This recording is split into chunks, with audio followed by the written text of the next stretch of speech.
처음은 사실 굉장히 늘 조심스러운 듯 합니다. 왜냐하면 진심을 전하고 싶은데 진심을 전할 만큼의 표현의 방법을 내가 갖고 있는지 자신이 없기 때문입니다. 그래서 고민을 했어요. 말씀을 어떤 걸 나눠야 될까라고 고민을 하다가 4월 18일 큐티 본문을 나누기로 결정했습니다. 오늘 본문은 우리가 슬프지만 익숙한 예수님의 두 번째 신문을 당하시는 장면입니다. 근데 저는 이 본문을 보고 레위기 16장이 저희가 떠올랐습니다. 그래서 레위기 16장을 통해서 오늘 본문을 같이 살펴보려고 합니다. 오늘 본문에 나타나는 등장인물은 5으로 나눌 수 있습니다. 먼저 예수님께 말하는 세 부류가 있죠. 예수님을 신문하는 빌라도, 그리고 공회원들, 그리고 공회원들의 충동에 응답하는 백성들입니다. 그리고 그 심판대 위에는 두 인물이 서 있습니다. 바라바와 예수 그리스도입니다. 예수님이 신문을 당하시던 날은 유월절로 추측됩니다. 6절에 나타나죠. 명절이 되면 백성들이 요구하는 대로 죄수 한 사람을 놓아주는 전례가 있었더니, 유월절은 우리가 익히 알다시피 출애굽한 그러한 해방을 기념하는 절기입니다. 유대인들에게 굉장히 중요한 절기였죠. 그렇기 때문에 유대인들의 이 해방의 기쁨을 표현하고 그것을 나타내는 방식은 굉장히 중요했을 것입니다.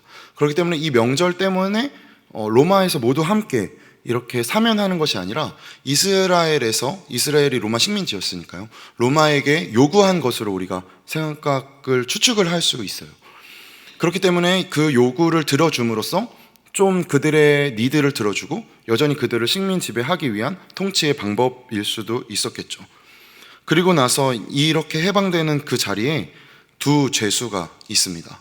예수와 바라바입니다. 이 본문을 보며 연결되는 부분이 바로 레위기 16장이었습니다. 저희 레위기 16장 8절에서 10절까지 한번 같이 찾아볼까요? 레위기 16장 8절에서 10절입니다. 제 성경책으로 171페이지입니다. 레위기 16장 8절에서 10절입니다. 사실 16장 다 읽으려고 했는데 그러면 시험 되실 것 같아서 집에 가서 꼭 보세요. 8절에서 10절입니다. 저희 같이 읽을까요? 같이 읽겠습니다. 두 염소를 위하여 제비 뽑되 한 제비는 여호와를 위하고 한 제비는 아사셀을 위하여 할지며, 아론은 여호와를 위하여 제비 뽑은 염소를 속죄제로 드리고 아사셀을 위하여 제비 뽑은 염소는 산채로 여호와 앞에 두었다가 그것으로 속죄하고 아사셀을 위하여 광야로 보낼지니라. 속죄제는 용서함을 받는 제사입니다. 우리가 죄악으로 하나님의 관계가 끊어진 것을 속죄제를 통해서 다시금 회복하는 제사이죠. 그런데 이 순 염소를 제사장이 2마리를 선택합니다. 근데 이 2마리를 선택하는 과정, 어떻게 2마리를 선택해야 되는지는 미시나라는 랍비들의 문헌에 보면 요마서에 두 염소는 똑같은 모양이어야 되고 흠이 없어야 된다라고 나와요. 그러면 제사장은 한 마리는 제사 위에서 제사물로 드립니다. 그리고 한 마리는 광야로 내보냅니다. 이 광야로 내보낼 때 우리가 방금 읽었던 구절처럼 아사셀을 위하여 염소를 보내는다고 되어 있죠. 이것은 뭐냐면 아사셀을 어떻게 볼지에 대한 견해는 사실은 굉장히 여러 가지로 나타나 있어요. 그거는 사실은 답이 없다는 뜻이기도 하죠. 왜 이렇게 여러 가지를 보냐면 이 군대에서밖에 안 나오기 때문입니다. 그런데 이것도 이제 고대 문헌을 찾아보면 사탄이나 혹은 사탄에게 속한 천사의 다른 이름이라는 뜻이래요. 아사셀이라는 말이. 그러니까 아사셀에게 돌려보낸다는 것은 우리의 죄악을 준 사탄에게 다시 그 죄를 돌려보낸다는 뜻인 거죠. 하나는 그 죄를 다시 사탄에게 돌려보내는 아사셀의 염소로 광야로 내보내서 절벽에서 떨어져 죽게 하고, 한 염소는 제사장이 배를 갈라서 제물로 드려서 우리의 죄를 화목하게 하는 역할로 쓰는 것입니다. 이것을 욤키푸르라고 해요. 이것은 아직도 유대 절기로 지켜지고 있습니다. 그런데 우리가 기억하고 있죠. 그리스도께서 우리를 위하여 산 제물이 되셨습니다. 로마서 12장 말씀처럼 그분이 산 제물이 되는 그 사건의 현장이었죠. 그리고 두 인물이 재판장 위에 서 있습니다. 바라바와 예수, 그리고 그 둘을 재판하는 빌라도와 공회원들과 군중들이 있습니다. 아무도 이 사건이 우리의 속죄 제사가 실현되는 사건이라고 알지 못했습니다. 속죄 제물이 대신 예수 그리스도 한 사람을 빼고는 말입니다. 재판이 시작됩니다. 그리고 굉장히 혼란스러운 상황이 되죠. 이른 새벽이라는 말은 우리가 생각하는 것처럼 새벽 3시에서 한 6시 정도까지라기보단 그냥 이른 아침 정도로 바라보는 것이 더 옳은 방법이라고 합니다. 그런데 이 상황 속에서 모두 자신의 방법을 이야기하고 자신의 옳음을 이야기합니다. 그들의 방법과 옳음이 진짜 옳은 것인가? 그냥 무조건 예수님은 좋은 분, 그렇기 때문에 예수님을 십자가에 못 박은 빌라도는 나쁜 사람이라는 시선에서 우리가 한 걸음만 더 뒤로 물러서서 진짜 그런지 그 인물이 어떤지 우리가 같이 살펴보고자 합니다. 첫 번째로 빌라도는 재판을 하고 있습니다. 왜냐하면 유대 이스라엘을 다스리는 총독이기 때문이죠. 당시에는 징역형이라는 제도가 없었어요. 왜냐하면 징역형은 사실은 지금 근대 국가에서도 징역형이 없는 제도가 있어요. 왜냐하면 만약에 제가 죄를 지었어요. 그래서 죄를 지어서 끌려가요. 끌려가면 죄수들과 함께 갇히게 되잖아요. 그럼 저는 한 가지 잘못을 했을 뿐인데 다른 잘못을 한 사람들과 함께 그 잘못들을 더 배우게 됩니다. 이건 죄수가 진정으로 사회에 적응할 수 있도록 돕는 방법이 아니죠. 그냥 사회에서 격리시키는 방법입니다. 그렇기 때문에 진짜로 요즘 우리가 보고 있는 이 시대에서 이루어진 징역형이 진짜 그 죄수와 죄악을 판결하는 올바른 제도인가에 대한 고민은 해볼 수 있겠죠. 여튼 다시 로마 시대로 돌아오면 징역형이란 제도가 없었어요. 그러니까 너 징역 몇 년 이런 게 아니라 재판을 한 후에 처벌을 받거나 아니면 풀려나거나 둘 중에 하나였던 것이죠. 그리고 빌라도는 그것을 하는 역할을 감당하고 있습니다. 왜냐하면 로마를 다스리는 것이 그의 임무였기 때문입니다. 그래서 오늘 본문을 주의 깊게 보면 예수님이 재판 이후에 형벌을 받을 일이 그리 없음을 빌라도도 알고 있었어요. 왜냐하면 여기에 대한 게 1절에서부터 5절까지는 빌라도가 예수님께 묻는데 6절에서부터 15절까지는 너니 진짜 그러니? 진짜 예수 그리스도를 십자가에 못 박아야겠어? 라고 자꾸 묻습니다. 하지만 빌라도의 눈에는 대제사장들과 백성들이 눈에 들어옵니다. 빌라도가 이스라엘을 잘 다스리기 위해서는 대제사장과 좋은 관계에 지내야 합니다. 그리고 백성들이 밀란을 자꾸 일으키는 것을 최대한 잠잠하게 해야 해요. 그에게 합리적인 선택은 당연히 대제사장과 백성들의 이야기를 듣는 것이었습니다. 그것이 로마 제국의 명받은 이스라엘을 다스리는 방법이었으니까요. 그는 분명 자기 목적에 맞게, 자기 위치에 맞게 행동하였습니다. 두 번째 인물을 볼까요? 대제사장들과 공회원들입니다. 대제사장들과 공회원들은 유대인들 중에 유대인이라고 칭함을 받는 자들이었어요. 그렇기 때문에 모든 율법을 다 지키고 하나님을 믿고 하나님의 말씀대로 살기 위해 노력하고 그런 가문의 힘을 입어서 모든 유대인들이 부러워하고, 물론 그 기회 중에 비판하는 자들도 당연히 있었겠죠. 하지만 적어도 공회원 정도 되고 대제사장이면 유대인들 가운데 그래도 신뢰하고 존경할 만한 위치에 있는 자들이었습니다. 근데 그들 가운데 이상한 사람이 하나 나타납니다. 예수라는 자가 갈릴리에서부터 병을 고치고 율법에 관해서 새로운 견해를 제시하고 안식일에 음식을 먹고 그들이 이해되지 않는 방법을 자꾸 하는 것을 보게 됩니다. 그들이 이해되지 않는다는 방법은 뭐냐면 그들이 살고 있는 방법이 하나님의 나라를 성취하는 방법이었어요. 그들이 살고 있는 방법이 하나님이 말씀하신 대로 사는 거였고 그들은 여전히 메시아를 기다리고 있었습니다. 메시아가 오셔서 포로된 자를 자유케 할 것을 기대하고 있었죠. 자기들이 포로되어 있었으니까요.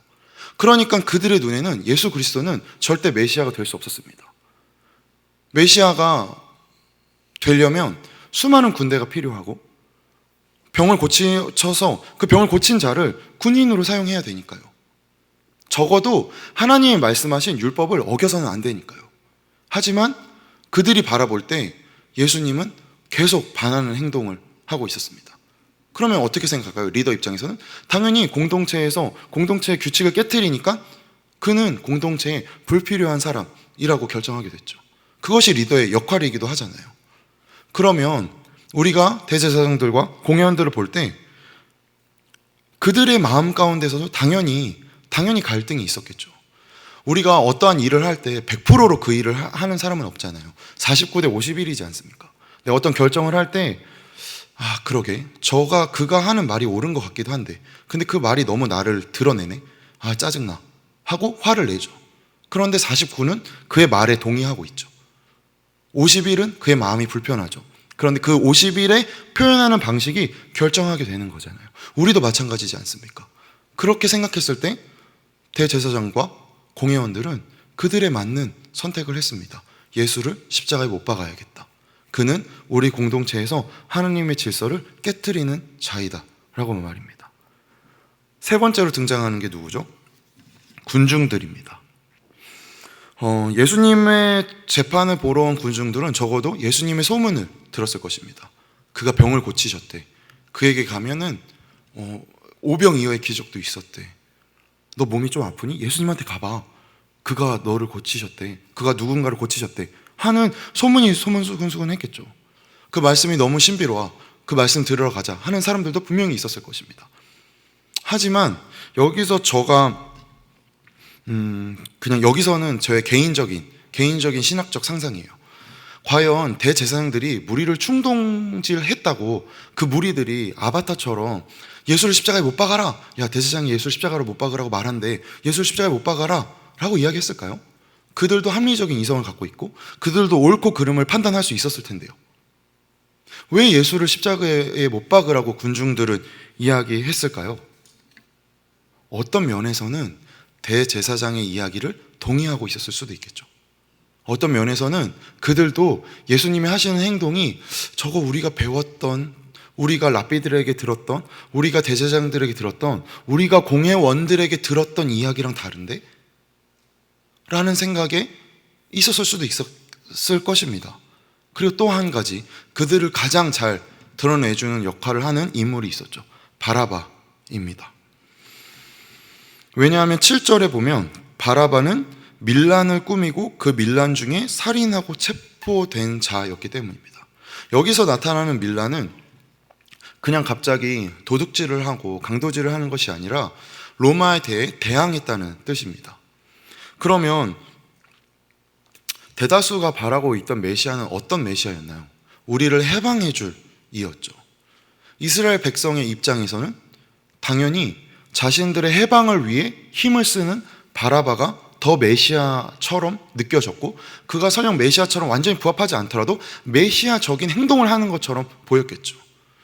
예수 그리스도께서 병을 고치시고 어떤 이야기를 하시고 성전에서 장사하는 자들에게 쫓으시고 하시는 것은 사실은 백성들의 삶에 실질적인 도움이 되고 그들의 가정 형편이 나아지고 그들의 경제가 원만하게 되지는 않았잖아요. 왜냐하면 예수님은 그런 일을 하러 오신 것이 아니었기 때문이죠. 하지만 예수님이 하신 일로 그 모든 것이 가능해졌죠. 그렇지만 이스라엘 백성들은, 당시의 군중들은 그것을 깨달을 수 없었습니다. 자신의 필요가 필요했죠.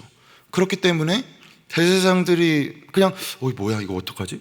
아니 당연히 빌라도의 이야기를 듣다 보면 빌라도의 말이 옳고 예수 그리스도가 지은 죄가 없는 것 같은데 느껴지는데 대제사장이 사람을 통해서 이렇게 말했겠죠. 몇몇을 심어놨겠죠. 그러다 보니까 그 안에서 휩쓸리게 되는 겁니다. 49대 51이 이기게 되는 거죠. 그런데 우리가 한 번 더 생각해 보면 이스라엘이 원했던 해방, 이스라엘의 독립은 로마가 이야기한 팍스 로마나와 다르지 않았습니다. 로마의 평화의 시대를 팍스 로마나라고 하잖아요. 근데 이 로마의 평화의 시대를 이끌 수 있는 가장 큰 힘은 무엇이었죠? 십자가였습니다. 너 내 말을 듣지 않아? 너 나한테 반대의 의견을 제시해? 그럼 너 십자가로 가. 노예가 어떻게 주인한테 대들어? 십자가로 가. 당시에 스파르타쿠스라는 미드 혹시 보셨나요? 스파르타쿠스에 보면 반란을 일으키니까 7,000명이 다 십자가에 못 박게 돼버리죠. 로마 시대를 이루고 로마를 유지하는 힘이 그거였어요. 그러면 그 길을 걷는 로마 시민과 그 뒤를 따르는 노예의 입장에서는 어떤 감정을 느꼈을까요? 로마 시민은 암묵적으로 저 노예가 나에게 반기를 들면 십자가 못 박을 수 있구나. 노예는 내가 저 주인에게 반대하면 난 십자가에 못 박혔겠구나. 그러면 무슨 일이 일어납니까? 평화가 임하죠. 아무 말도 할 수 없습니다. 그게 로마의 평화였습니다. 힘으로 사람을 제압해서 이루는 방식. 하지만 이스라엘이 원한 평화도 방법은 다르지 않았죠. 누군가 칼과 검을 들고 싸워서 로마를 몰아내고 이스라엘을 해방시키는 것. 그것이 그들이 원한 평화였습니다. 그리고 모든 역사 속의 인류는 그것을 평화라고 이야기합니다. 하지만 생각해 볼까요? 그것이 평화입니까? 그것이 진정한 평화와 샬롬의 일입니까? 그럴 수 없죠. 이 재판을 통해 우린 그것을 바라보게 됩니다. 각자의 옳음을 이야기하고 각자에 맞는 상황에서 판단하는 것에 대한 것 말입니다. 그리고 그 가운데 침묵을 우리는 또 보게 되죠. 군중들과 제사장들과 그들이 원한 건 속죄 제물이 된 염소를 원한 것이 아니었어요. 아사셀 염소를 원했죠. 다시금 그 폭력의 역사를 반복하기를 원했습니다. 우리가 생각하는 것만큼 우리는 생각할 수 있습니다. 우리가 보는 것만큼 우리는 볼 수 있고 우리가 듣는 것만큼만 들을 수 있어요. 그것이 우리가 가진 판단의 한계이죠. 그러니까 벤담이 이야기한 것처럼 최대 다수의 최대 행복이 진짜 최대의 행복인가? 라는 질문을 우린 던져야 되죠. 과연 다수가 옳다고 하는 것이 진정으로 옳은 것인가? 무엇이 옳은 것인가? 라는 질문을 우리의 삶의 모든 순간순간에 우리는 던져야 합니다. 그것이 그리스도인입니다. 왜냐하면 예수께서 그것을 보이셨기 때문입니다. 이 재판 이후에 우리는 어떠한 일이 일어나는지 알고 있습니다. 바로 십자가와 부활입니다. 예수께서 분명히 여기에서 자신의 옳음을 주장하실 수 있으셨습니다. 충분히 말할 수 있잖아요. 너희가 하는 것은 이런 것이 틀렸다. 너네가 말한 것은 이런 것이 옳지 않다. 나는 이런 자가 아니다 라고 말하실 수 있었어요. 하지만 그분은 말씀하시지 않습니다. 왜냐하면 이사야서 53장 7절 때문입니다. 저희 이사야서 53장 7절을 찾아볼까요? 이사야서 53장 7절입니다.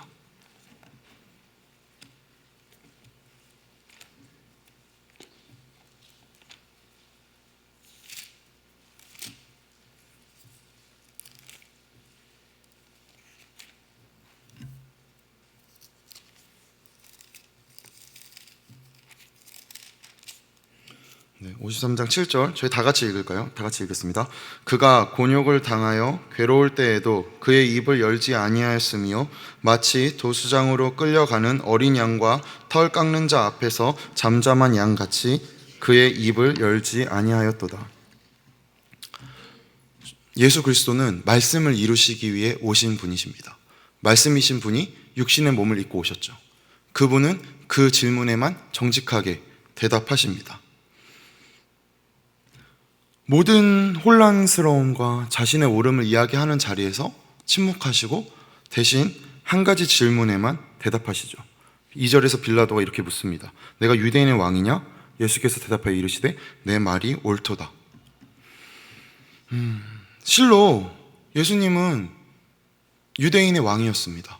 유대인뿐만 아니라 이스라엘의 왕이었고 이스라엘뿐만 아니라 우리 모두의 왕이셨죠. 그리고 그분은 심판대 위에서 심판하실 수 있는 분이셨습니다. 출애굽기에서 우리가 보듯이 이집트에서 압제당하던 시절에 모세를 통해서 이스라엘의 백성들을 이끌어 주듯이 예수님은 우리의 모든 사람들을 이끌어 주실 수 있는 분이시고 실제로 그렇게 하신 분이셨습니다. 하지만 이곳에서 그 말에만 대답하시죠. 내가 너희의 왕이다 라는 말에만 말입니다. 하지만 아무도 그것을 깨닫지 못했습니다. 왜냐하면 자신의 옳음에 갇혀 있었기 때문입니다. 하지만 예수님은 또 반대로 한 가지에만 정직하셨습니다. 말씀을 이루는 것.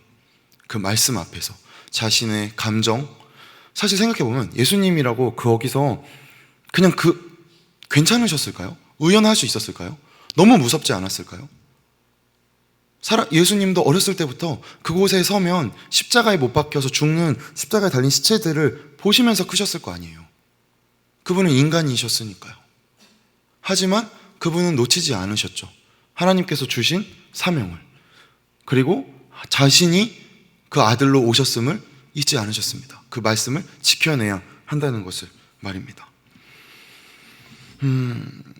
갑작스러운 변화에 저 역시도 고민하게 돼요. 제 안에 빌라도가 있습니다. 제 안에 바라바가 있고 제 안에 공회원들이 있어요. 여러 가지 상황이 흘러가는 속에 저의 합리적인 요구들과 주장할 수 있는 이유와 수많은 마음이 올라옵니다. 4월 18일에 특히 그랬어요. 어떻게 해야 되지? 이거 어떡하지? 근데 사실 어떻게 하기 이전에 당장 빨리 공동체를 함께 하고 주어진 자리에 최선을 다해야 했으니까요. 그런데 우리가 익히 알듯 우리 삶에 여러 가지 결정이 되고 변화가 찾아올 때 우리 삶에는 수많은 합리적인 이야기들이 떠올라요. 그리고 우리는 그 합리적인 이야기에 귀를 기울입니다.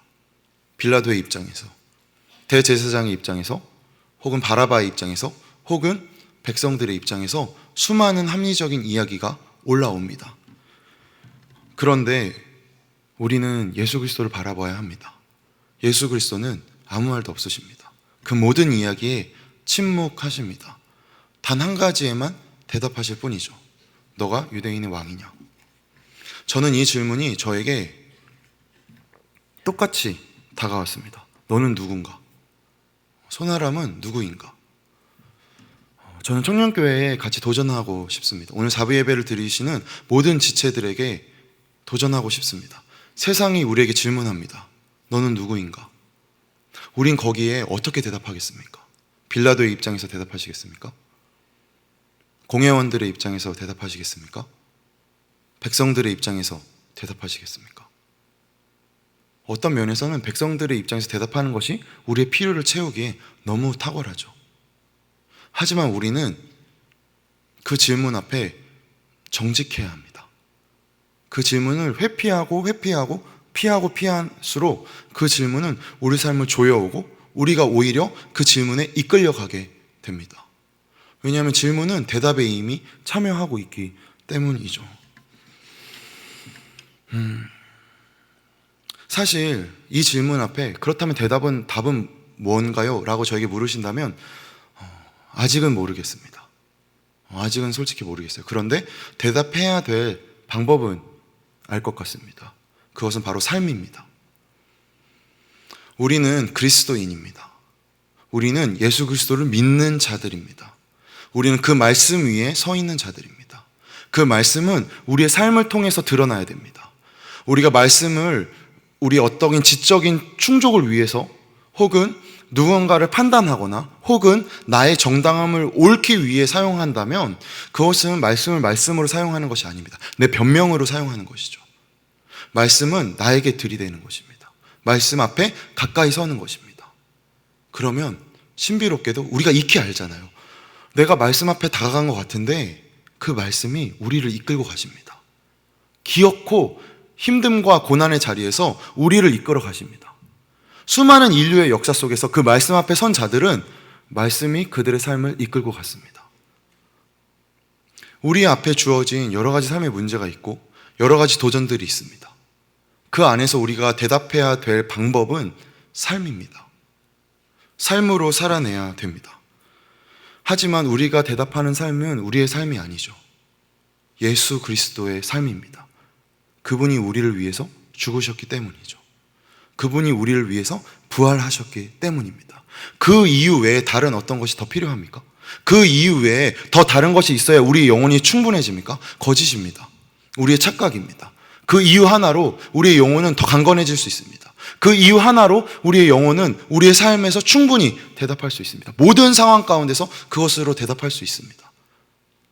수많은 인류가 예수 그리스도를 위해 몸을 던진 자들이 그들의 삶으로 대답하였기 때문입니다. 오늘 이 시간 우리에게도 동일합니다. 이것이 신자가 살아내야 할 삶입니다. 우리가 걸어가야 할 삶입니다. 저는 진정으로 여러분에게 도전하고 싶습니다. 그리스도인의 삶으로 세상에 대답하십시오. 그리스도인의 삶의 모습으로 삶에서 견뎌내십시오. 마냥 행복해질 수 없습니다. 그렇다고 사실 마냥 슬퍼지지 않습니다. 주님께서 우리의 고난 가운데 함께 하십니다. 우리의 고난 속에서 주님께서 허락하시는 평화가 있습니다. 단순히 마음이 좀 안정되고 그냥 내가 느끼는 좀 어느 정도 이성적인 판단으로 괜찮아지는 정도가 아닙니다. 그것은 영혼의 신비입니다. 그것은 우리의 영혼이 그분 앞에 대답하는 자리입니다. 그 순간순간이 우리의 삶의 방향을 이끌어 놓기 시작합니다. 그리고 저는 우리 청년교회가 지금 그 자리에 있다라고 생각됩니다. 갑작스러운 변화 가운데 우리는 어떻게 대답해야 할까요? 우리 공동체는 어떻게 나아가야 할까요? 그냥 교역자가 바뀌었으니까 그냥 바뀐 그대로 그 교역자의 스타일대로 나아가야 할까요? 아니죠. 그리스도의 음성에 귀 기울여야 합니다. 예수께서 우리에게 뭐라고 말씀하시는지 우리가 들어야 됩니다. 그분이 우리 가운데 녹화하고 계십니다. 우리의 삶을 통해서 말입니다. 예수의 향람교회의 한 교회의 이야기는 한 교회의 이야기가 아닙니다. 우리 각자의 이야기죠. 우리의 삶이 이 교회에 묻어 있잖아요. 그리고 이 교회는 그리스도의 몸입니다. 우리의 머리는 예수 그리스도 한 분뿐이시죠. 그렇기 때문에 우리는 그분께 물어야 합니다. 우리의 삶으로 대답해야 합니다. 정말 도전합니다. 수요 예배 나오세요. 농담이 아니에요. 정말 수요 예배 나오세요. 기도하세요. 사실 너무 쉽지 않잖아요. 일하고 그 시간 또 와가지고 9시까지 있는 거 몸 너무 피곤합니다. 하지만 들어야 합니다. 듣지 않으면 우리의 합리적인 이성이 우리를 유혹합니다. 이 판단이 맞잖아. 그냥 흘러가는 대로 가도 괜찮잖아. 거짓말입니다. 흘러가는 대로 살아가는 자들은 그리스도인이 아닙니다. 그리스도인은 하나님의 말씀에 응답하는 자들이죠. 광야 기도회에 참여하세요. 같이 기도하면 좋겠습니다. 그리고 예수 그리스도께서 우리 가운데 어떤 이야기를 하시는지 깊이 듣고 함께 나누고 마음을 모으는 자리가 되기를 간구합니다. 우리 함께 같이 기도하기를 원합니다. 우리는 아는 대로 행동하는 자들이 아닙니다. 우리는 우리가 고백한 대로 행동하는 자들입니다. 우리의 고백은 방금 한 30여 분 전에 40여 분 전에 이루어졌죠. 우리의 찬양의 여러 가사들을 통해서 말입니다. 그것이 우리의 삶이 되어야 합니다. 쉽지 않죠. 직장에서 눈치 보이고 캠퍼스에서 힘들고 당장 카드값이 목을 조여오죠. 카드값이 해결되면 우리 마음이 놓입니까? 직장에서 인정받으면 우리 마음이 놓이나요? 캠퍼스에서 내가 좀 더 인정받으면 우리의 마음이 놓입니까? 잠시 잠깐일 뿐입니다. 그것이 우리의 영혼을 이끌어주지 못해요. 진정으로 우리가 귀를 기울여야 합니다. 진정으로 예수께서 이 시간 나에게 어떻게 말씀하시는지, 예수 향람 청년교회에 이 자리에 어떻게 말씀하시는지 우리는 대답해야 됩니다. 우리의 삶으로. 그 질문에 정직히 우리가 대답한다면 세상이 너는 누구냐? 라고 우리에게 질문할 때 우리는 예수를 믿는 자다, 예수를 따르는 자다 라고 고백할 수 있습니다. 이 고백을 가지고 함께 기도하며 나아갔으면 좋겠습니다. 시간 같이 먼저 기도합시다.